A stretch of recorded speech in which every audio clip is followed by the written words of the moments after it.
Bienvenue dans Vocatio, le podcast chrétien pour unifier sa vie. Je suis Michel Pellabeuf, coach, et ma vocation, c'est de vous aider à vous révéler et à vous engager. Et par le coaching intégral, rassembler toutes les pièces de votre puzzle pour en faire une seule œuvre.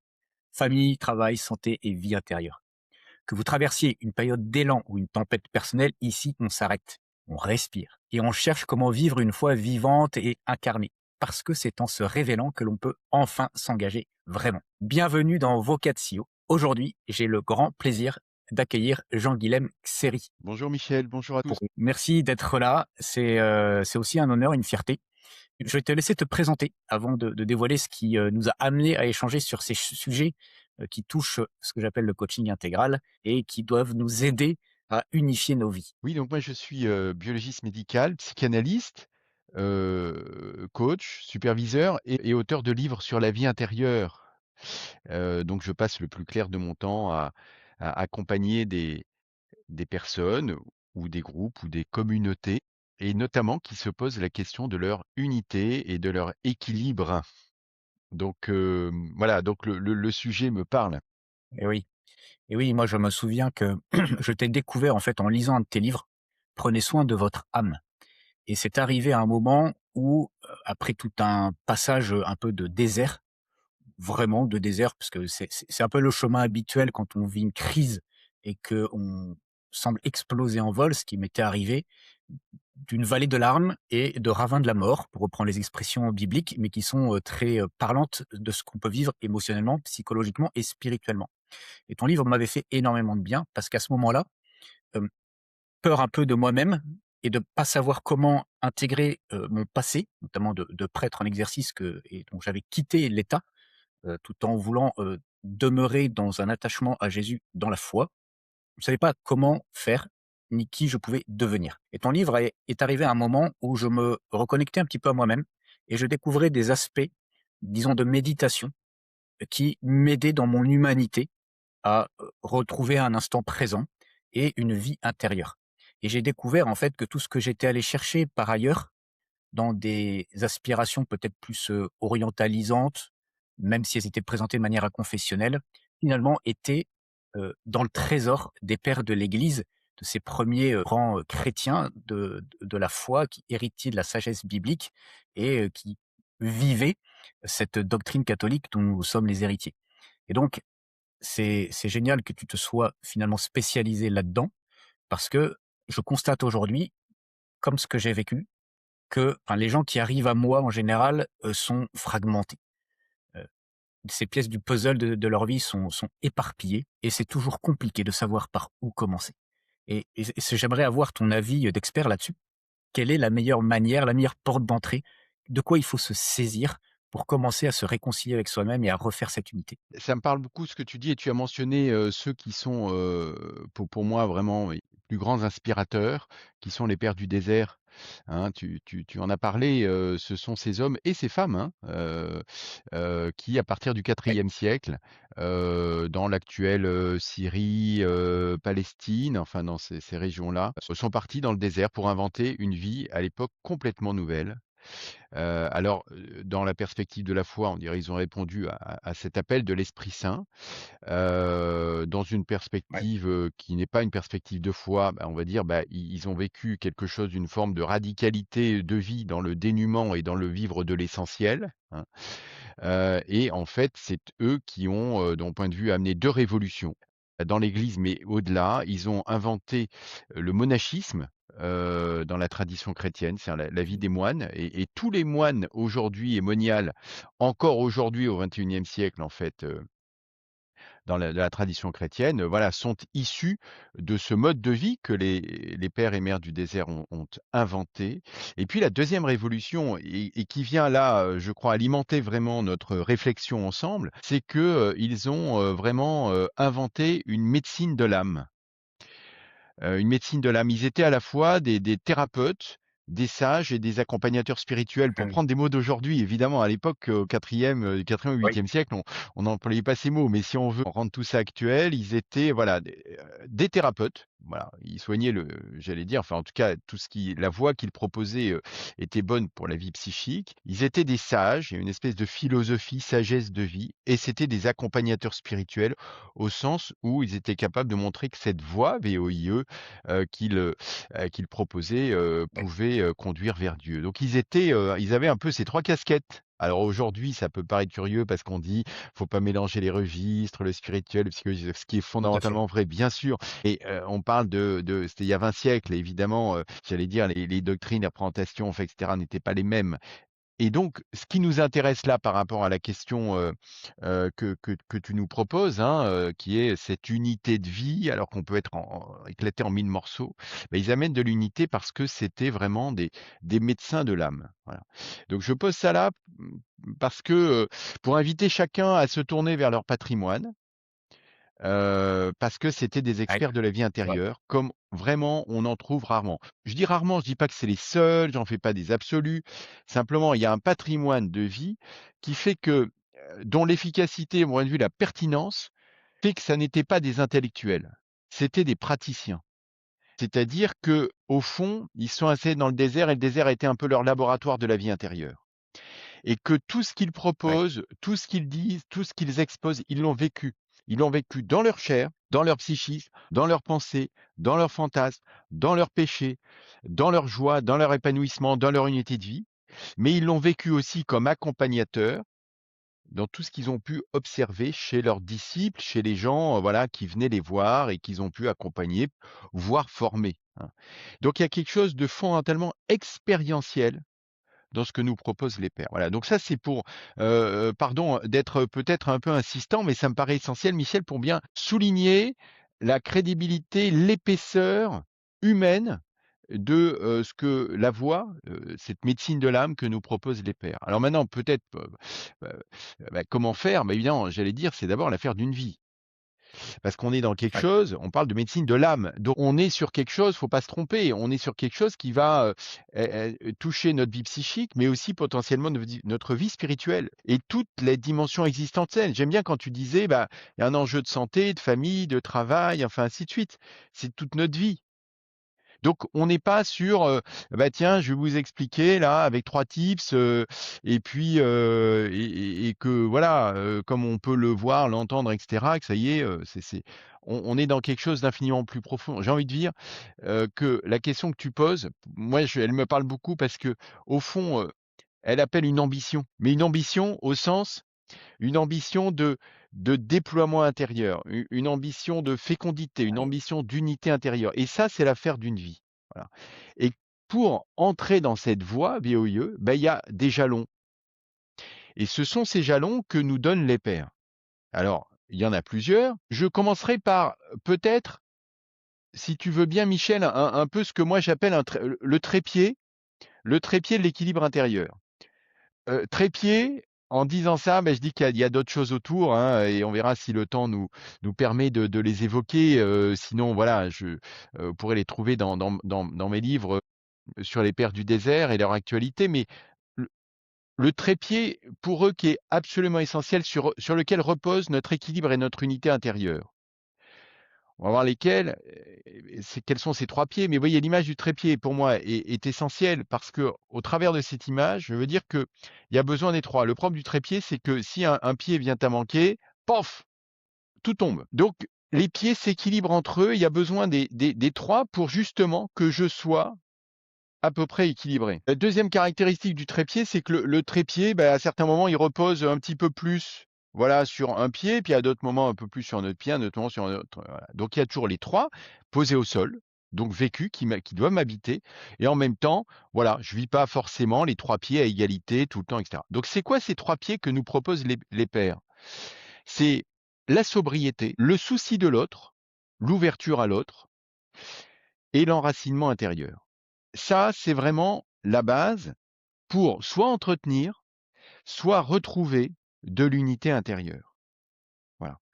mmh, Sobriété, ouverture à l'autre et enracinement intérieur. Alors, on peut dire quelques mots un peu sur chacun, hein. La sobriété, Ce qui est intéressant, c'est que la façon dont en parlent les pères, vous aurez compris, c'était pas d'abord des grands intellectuels, des grands théologiens, et cetera. C'était encore une fois des gens qui étaient des vrais guides spirituels. Si je dis ça, c'est des praticiens, exactement, des praticiens de la vie intérieure. Et pour eux, l'enjeu de la sobriété, c'est de nous dépolluer notre vie intérieure. On parle beaucoup aujourd'hui de pollution qui vient de l'extérieur, les pesticides, les perturbateurs endocriniens, enfin ainsi de suite. Tous les jours, il y a une alerte sanitaire de plus, etc., qui est justifiée. Eux, en fait, il y a 2000 ans, nous disent, mais en fait, nous sommes aussi entourés, soumis à des polluants, non pas externes, mais internes. Des polluants qui viennent polluer ma vie intérieure. Et la Le conséquence de Christ la l'a bien dit pollution, aussi. oui, le Christ l'a dit, bien sûr.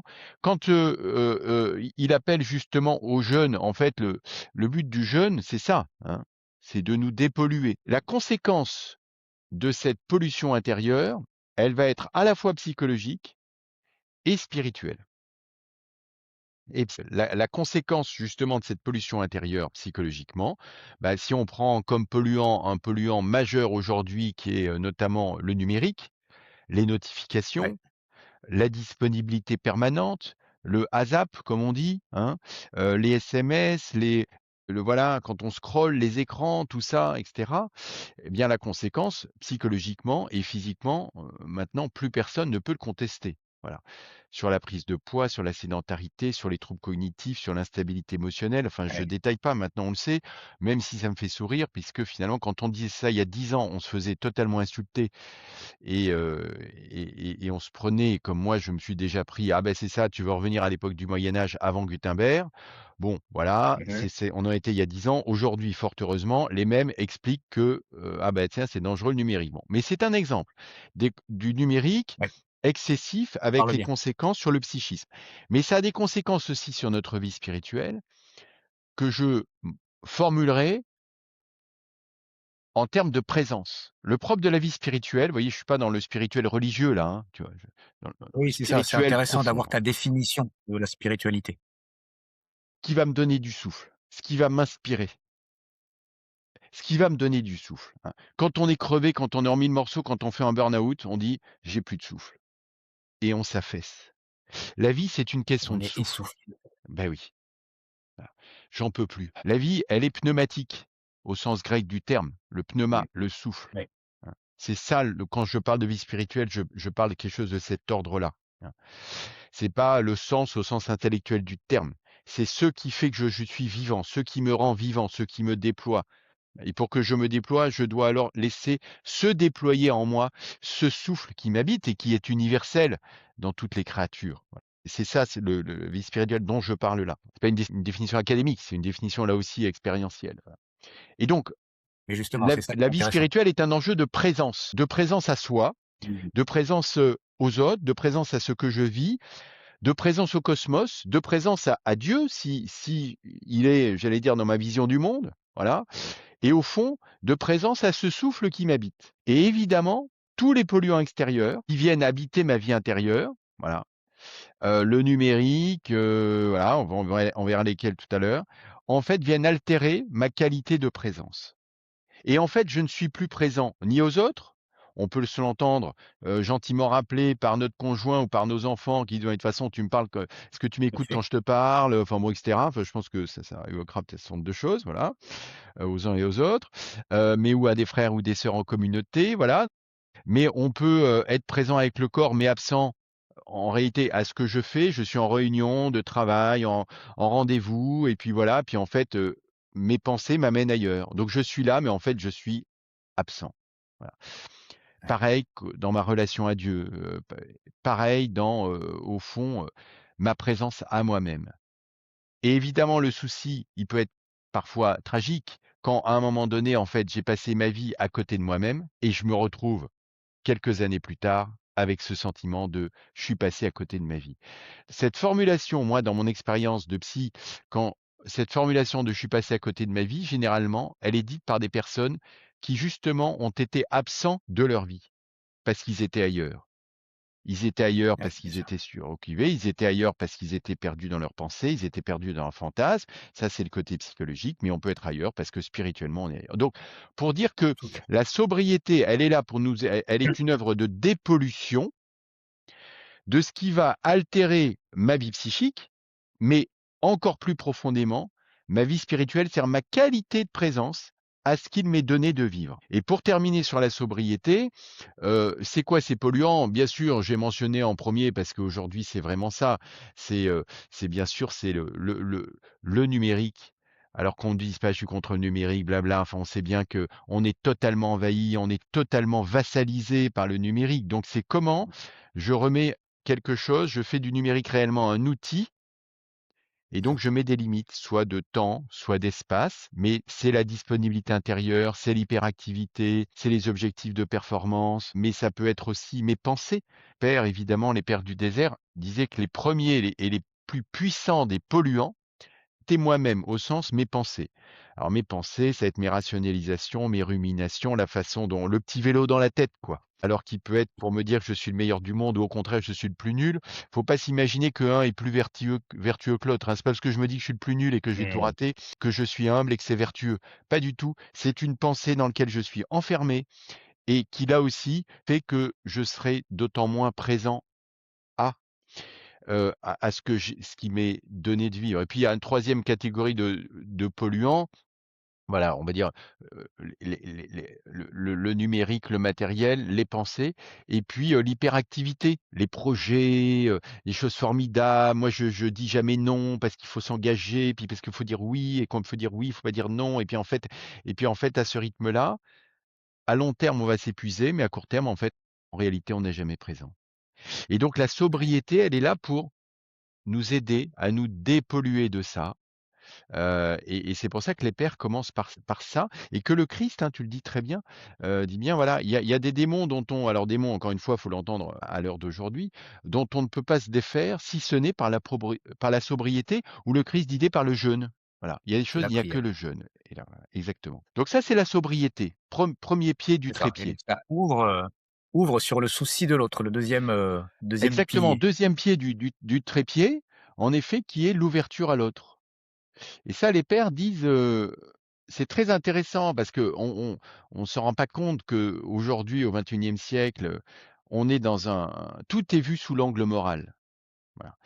Les Ouais, pères, encore une fois, étaient des praticiens de la vie intérieure, de l'équilibre vie psychique, vie spirituelle.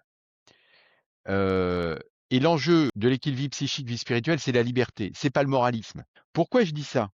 Parce que quand ils disent: «Pour une vie équilibrée», enfin une vie équilibrée, ça passe par le souci de l'autre ou l'ouverture à l'autre, c'est pas comme on l'entend du matin au soir et pas uniquement dans l'environnement chrétien, mais aussi dans l'environnement politique, ONG, humanitaire, et cetera il faut aimer l'autre, faut être solidaire, il faut et cetera. C'est que pour eux, c'est une question de, j'allais dire ontologique. C'est-à-dire qu'en fait, l'homme est fait, il est fait oui, pour, c'est dans l'aine. c'est dans l'être. C'est pas de l'ordre de, bah, c'est pas bien de pas veiller sur son frère. Ah bah, non, mais c'est pas bien, en Mmh. fait, c'est pas ça. Tu es responsable.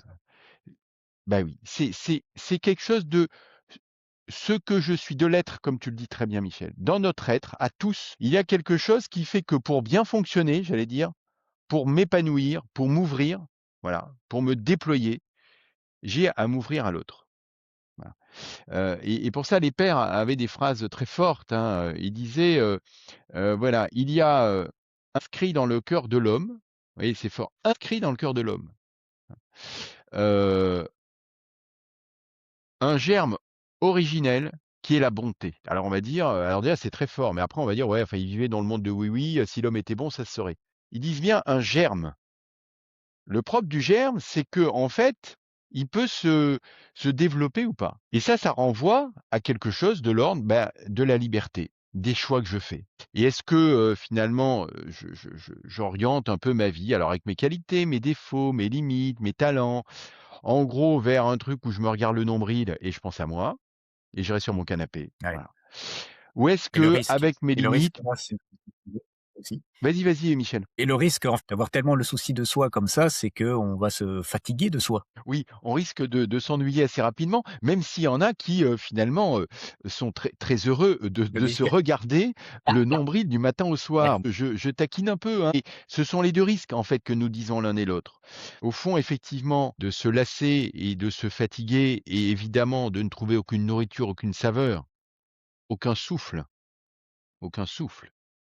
Mais aussi de s'enfermer dans ces de se regarder de soi avec soi, alors que qu'on ait encore une bonne image de soi, on dit qu'on est le meilleur du monde et qu'on se suffit à soi-même, ou au contraire qu'on se lamente et qu'on soit tout le temps victime de soi-même, en fait, ne change rien. Et justement, les pères, en fait, nous disent, en fait, notre être profond, en fait, justement, il est fait pour cette ouverture à l'autre, qu'on peut vivre de plein de façons différentes. Voilà, si on est en pleine santé, si on a plein de moyens de toutes sortes, ben ouais, on s'engage, machin bidule. Mais même une personne âgée dans un EHPAD, elle peut continuer à rester ouverte sur l'autre. Peut-être justement par, c'est ça. l'attention dont elle est encore capable, avec les personnes avec qui elle vit, ou peut-être en pensant et en priant pour ses petits-enfants et ses enfants, ou pour le monde, ou pour la paix dans le monde. Enfin, en fait, il y a plein de façons. Mais ce qui est intéressant, c'est que pour les pères, cette affaire d'ouverture à l'autre et de poser des gestes concret. C'est pas une question de morale, de moralisme. Ouais, C'est même pas une question de répondre à un commandement. C'est une question, en fait, que nous sommes faits comme ça. Et on a tous fait l'expérience, en tout cas, j'invite un peu chacun d'entre nous à cette relecture, notamment quand on voit des enfants, des ados notamment. Ils ont passé une journée devant les écrans. Ou bien ils ont passé une journée euh, à, euh, à faire une sortie, chez les scouts ou à s'occuper, d'accord. Ouais, à rendre service, à une personne âgée ou à je sais pas quoi. À la fin de la journée, quand on regarde un peu leur état d'esprit, ce qu'ils ont à raconter, leur énergie. Vous voyez, là mais bien aussi, sûr. énergie, Mais oui, il y a pas photo, tout le monde j'en le ai à la sait. maison et c'est clinique, en fait. C'est clinique. Et soi-même, on peut faire l'exercice. Quand est-ce qu'au fond, j'ai ressenti un peu de l'énergie? Et on peut ressentir cette énergie spirituelle en étant fatigué, parce que parfois, de s'occuper des Oui, autres ou de faire des gestes, c'est fatigant. Mais je peux être fatigué et en même temps, pouah, je me sens bien, quoi. Parce que j'ai rendu bien sûr. service, parce que, voilà, après, on met les mots qu'on veut, je me suis senti utile, j'ai rendu service, etc. Et puis parfois, ça peut être Oui, oui. hyper modeste. C'est juste un coup de fil à quelqu'un qu'on sait qu'il est un peu seul. Mais c'est de l'ordre de ce discernement des esprits dont parlait saint Ignace finalement et de pouvoir, regarder en vérité, ce que ça a produit en nous et qui est révélateur de comment on était ajusté ou pas à ce souffle intérieur. Sortir de soi-même. Voilà. Il y a quelque chose d'une sortie à opérer. Alors évidemment, mais j'y reviendrai tout à l'heure, cette sortie, elle doit être faite, tu le dis très bien Michel, avec discernement, hein, voilà. Mais c'est un point d'équilibre. Je peux pas trouver l'unité intérieure si je n'ai pas le souci de l'autre, voilà, avec discernement. Et troisième pied de notre fameux trépied, donc l'enracinement intérieur. C'est-à-dire que l'homme a besoin de racines. Les pères avaient des aphorismes, qu'on appelle Ouais. des apophthegmes, hein. Le terme technique, ce sont les apophthegmes, mais en Mmh. en français contemporain, on peut dire des sortes de proverbes ou d'aphorismes C'est ça. et donc ils Des sont absolument sentences. succulents, des sentences, tout à fait et heu et notamment, pour la pour montrer la nécessité d'un enracinement, il disait, «Un arbre trop fréquemment transplanté ne porte pas de fruits, parce qu'il ne prend pas racine». Et que donc l'arbre, c'est l'homme, et donc pour porter du fruit, il faut prendre racine. Et donc ça, c'est tout le sujet, énorme sujet dans notre vie de, voilà, comment je fais pour retrouver de la sève? Et donc ça, c'est Ouais. quelque chose de l'ordre de l'ancrage intérieur, de l'enracinement intérieur. Et pour eux, alors Qui là, va on être est dans le aidé d'ailleurs, registre l'ancrage intérieur qui va être aidé, comme l'ont démontré les moines, par un ancrage, une stabilité, territoriale. Enfin voilà, ils s'enracinent pour le coup, à un lieu et ils s'engagent à y rester. Alors tous peuvent pas se le permettre aujourd'hui, mais c'est l'expérience qu'on fait là quand j'aime accompagner inviter les leaders chrétiens à se ressourcer, 5 jours en abbaye pour pouvoir prendre justement des bonnes décisions pro ou perso. C'est exactement tout ce à quoi on vient se reconnecter. Un ancrage qui doit se faire à différents niveaux là aussi enfin, j'imagine sur les 3 trépieds du tabouret. tout à fait, c'est-à-dire que cet ancrage, cet enracinement, il est, alors vécu de façon très radicale, enfin oui, de façon radicale, par les moines contemplatifs qui font vœu de stabilité pour la vie entière Mmh. dans le même lieu, c'est-à-dire qu'ils rentrent à tel âge, voilà, à l'abbaye, bah, ils en sortiront à leur mort. Donc voilà, ça c'est la version radicale de la stabilité, j'allais dire spatiale. C'est ça. Mais évidemment, on n'est pas tous appelés à ça. En revanche, on est tous appelés à on a besoin de stabilité, où est-ce que je mets de la stabilité? Donc ça peut être, dans une société comme la nôtre qui est celle du zapping, cet appel à la stabilité, il est hyper pertinent. Et on voit bien que, nos besoins ne sont pas tous les mêmes d'ailleurs, au même moment, tous égaux pareil, mais on a on peut pas être dans l'instabilité relationnelle permanente, on peut pas être dans l'instabilité Exact. émotionnelle permanente, on peut pas être dans l'instabilité professionnelle permanente. On peut s'amuser quand on est en pleine forme et cetera, sauf qu'à un moment donné, en fait, ça tient plus, ça ne tient plus. Donc c'est en fait, les pairs nous rappellent juste que, en fait, oui, tu as besoin de stabilité dans ta vie. J'ai dit relationnel, émotionnel, spatial, professionnel, et cetera. Mais il y a aussi un autre registre plus intérieur qui est l'enracinement intérieur. Dans quoi je m'enracine? Et là, évidemment, c'est tout le champ des pratiques de la méditation.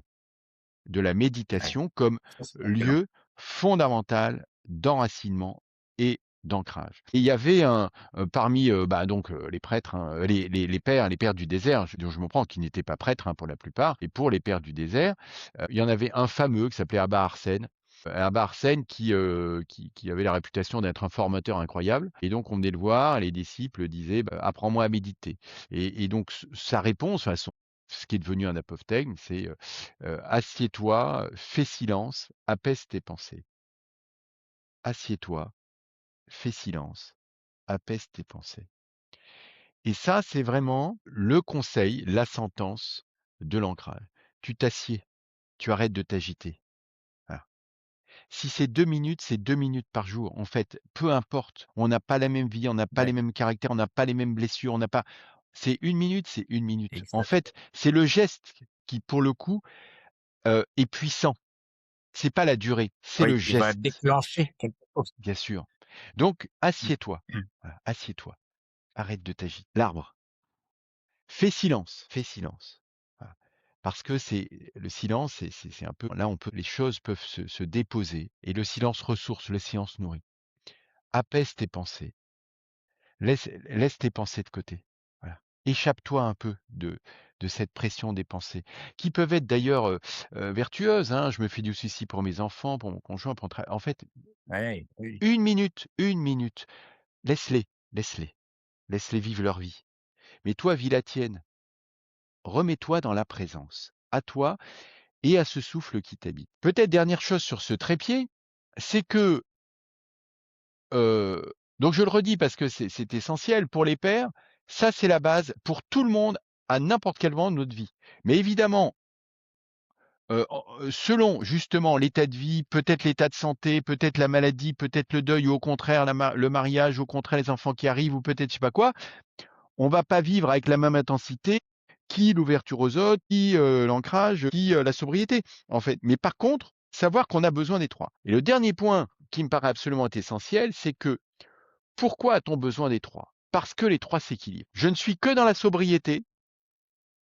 En fait, je vais devenir une espèce d'ermite, un champion du monde de l'ascèse, Mmh. dans Le ma grotte, stoïque. le stoïque. Voilà. Je ne suis que et donc ce qui va venir équilibrer ça, c'est le souci de l'ouverture aux autres qui va me sortir un petit peu de moi-même, et l'ancrage qui va m'amener un petit peu à quelque chose qui va remettre un peu de la mesure là-dessus. Si je ne suis que dans l'ouverture aux autres, alors ça, c'est le truc d'aujourd'hui, en fait, je vais exploser en vol. Épuisement, Bien burn-out, sûr. et avant ça, l'amertume, la jalousie, la colère, le militantisme au mauvais sens du terme, c'est moi le sauveur du monde, et cetera. J'ai besoin de l'ascèse pour mettre de la mesure, j'ai besoin de l'ancrage pour retrouver du souffle. Si je ne suis, troisième option, que dans l'ancrage et l'enracinement, je vais devenir une espèce de moine zen enfermé dans ma petite bulle, et le risque, ça sera évidemment le narcissisme.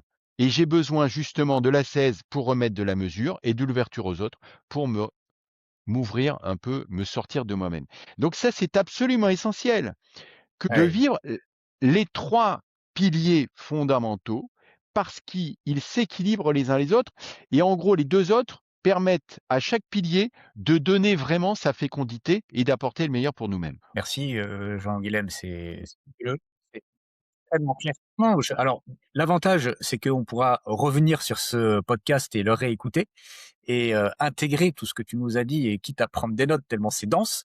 Tu vois, dans l'image du, trépied, je vois bien ces 3 piliers que tu as bien décrits et cette, l'assise en fait sur laquelle on va pouvoir prendre place et trouver ce point d'équilibre entre les 3 pieds, c'est certainement ce que j'ai envie de retenir et ce que je comprends, c'est cette dimension du souffle. Parce que finalement, il est à tous les étages, ce souffle. Il est tant physique, physiologique, mental que spirituel. Et si on j'ai fait pour moi cette expérience-là, tu dis c'est expérientiel, il faut devenir des praticiens de cette vie intérieure. Je me suis retrouvé comme déconnecté de mon humanité pour avoir surspiritualisé des motifs d'engagement en tant que prêtre. Et mon affectivité avait pas suivi, mais j'ai voulu tenir l'idéal et j'en suis devenu, surmené, hyperactif, enfin tout ce que tu as décrit en fait. Mmh. Je pense que d'autres peuvent se retrouver dans cette lecture et tu as dit, la première chose à faire, c'est s'asseoir, apaiser ses pensées et finalement faire cet exercice de relecture, de discernement et de repositionnement de chacune des strates de ma vie, des pensées qui y sont associées, etc. Et j'ai fait l'expérience que par le souffle et la respiration consciente, donc physiologiquement en fait, j'ai commencé à me reconnecter à moi-même et à revivre des instants présents et d'intériorité alors que jusque-là, ça m'était impossible parce que ça me remettait dans des dispositions intérieures qui n'étaient pas les bonnes, qui étaient marquées par des blessures et donc des souffrances, et c'était insupportable à vivre. Et ce souffle-là m'a permis de me défaire de tout ça, d'aller comme en deçà finalement de la blessure et de ses conséquences négatives, et de m'apaiser. Et petit à petit, j'ai pu passer comme les différentes dimensions de mon être à travers la respiration consciente pour y mettre la prière et donc l'invocation de ce souffle divin pour qu'il agisse aussi à sa manière et comme reconnecter les choses ainsi. Est-ce que tu partages cet avis et est-ce que si tu avais un tips, parce qu'on va quand même le faire, hein, on est un peu dans le moderne et de notre temps, pour arriver à une vie plus unifiée, que par quoi il faudrait commencer? J'aime bien ta question parce elle est interpellante et elle appelle à justement à revenir dans le concret parce que tout ça c'est du concret sinon, c'est intéressant mais c'est pas voilà, on est dans l'expérientiel. Si en tout cas, s'il y avait, il y a 2 choses qui me viennent. La première, c'est ralentir. Mmh, Assieds-toi, fais silence, apaise tes pensées. Quelque chose ralentir. Aujourd'hui, la plupart d'entre nous, la première chose à faire, c'est d'arrêter de faire ou de moins faire. Ralentir. Assieds-toi, assieds-toi, fais silence. N'aie pas peur et puis si tu as peur, c'est pas grave, le silence, oui, ça peut faire peur. En fait, c'est pas le silence qui fait peur, c'est l'absence de bruit mmh, et d'arrêter de faire. Donc le ce par quoi commencer aujourd'hui, c'est ralentir. Voilà. Et puis la deuxième chose, c'est s'il y en a qui veulent, voilà, ceux d'entre nous qui veulent creuser, tu as cité mon livre «Prenez soin de votre âme». Il y a celui qui a suivi, «Revivez de l'intérieur», qui est, le même en version guide pratique. Donc c'est un parcours que je propose en 10 étapes avec les pères du désert, avec des méditations audio qu'on peut télécharger si ça peut nous aider à excellent. justement ralentir et puis, celui qui a suivi «La vie profonde». Voilà. Donc sur ces 3 livres, voilà, vous pourrez approfondir si vous le souhaitez un peu à l'école des pairs. Mais la première, j'aime bien ta question, pour moi, c'est ralentir. Assieds-toi. Voilà et cette parole, elle est pour chacun de nous aujourd'hui. Super. Bah, écoute, merci Jean-Guilhem, c'était particulièrement dense. Merci pour, le temps précieux que tu as consacré à cet enseignement, pragmatique, hyper réaliste, incarné. Et c'est génial parce que c'est un peu, l'intention de ce podcast.